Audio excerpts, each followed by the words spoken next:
नमस्कार. आज आपण बघतोय झेन हा आपला ज्या नवीन आपण वाण आंब्याचा आणलेला आहे. तर त्याचं बघा झाड किती आहे, 2च फूट उंच आहे आणि त्या झाडाला आंबे आलेले आहे. त्याचं वैशिष्ट्य असं आहे की वर्षातून 2 ते 3 बार त्याला येणार आहे.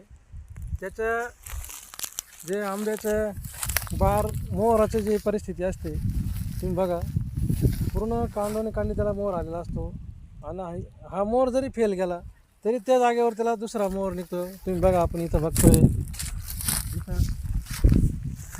हा पहिला मोर फेल गेला, तिथं लगेच दुसरा मोर आला.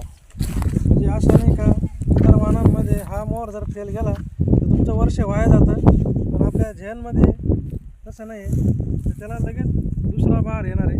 म्हणजे आपण जे शेतकऱ्यांना शाश्वती देतो की जी आपली शाश्वत फळशेती आहे, तिच्यामार्फत आपण शेतकऱ्यांना जी शाश्वती देतो उत्पन्नाची, तर ती अशा पद्धतीने असते. आपल्या जसा सदाबहार पेरू आहे त्याचप्रमाणे आपलं सदाबहार आंब्याचं पण आपण नियोजन दिसतो. त्याची लागवड आपण 12x3, 9x3 अशा पद्धतीनं वेगळ्या पद्धतीने करतो आहे. आता बघा, हे कळी पण आलेली आहे आणि मोर पण आहे झाडावर.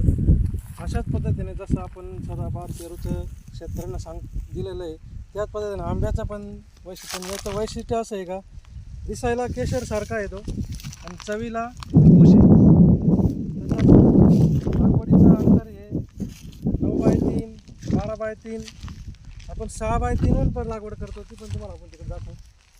किती फास्ट माल आलेला त्याला भरमसाठ. बघा तुम्ही याचे लागवड, त्याचं पूर्ण संगोपन, मार्गदर्शन सगळं रोपापासून तर लेबरपर्यंत सगळं पुरवलं जातं. त्याच्यासाठी आपली साई माऊली जे ग्रुप आहे ते काम करते. बघा तुम्ही, कॅप्सूल जसं काही पोपटची चोच असते पोपटाची, तशा पद्धतीने तिचा आकार पण आहे. अशा पद्धतीने एका एकरमध्ये प्रति झाड 5 ते 10 किलो माल आपण सुरुवातीला देणारच आहे शेतकऱ्यांना. नंतर 20 किलो माल प्रति झाड आपण देण्याचं उद्दिष्ट आहे आपल्याला.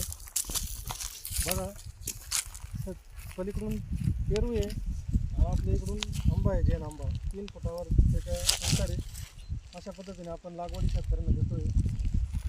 बघा, आज 19/3 तारीख आहे.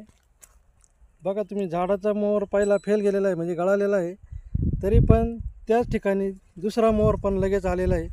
म्हणजे आपलं शेतकऱ्याचं वर्ष अजिबात वाया जाणार नाही.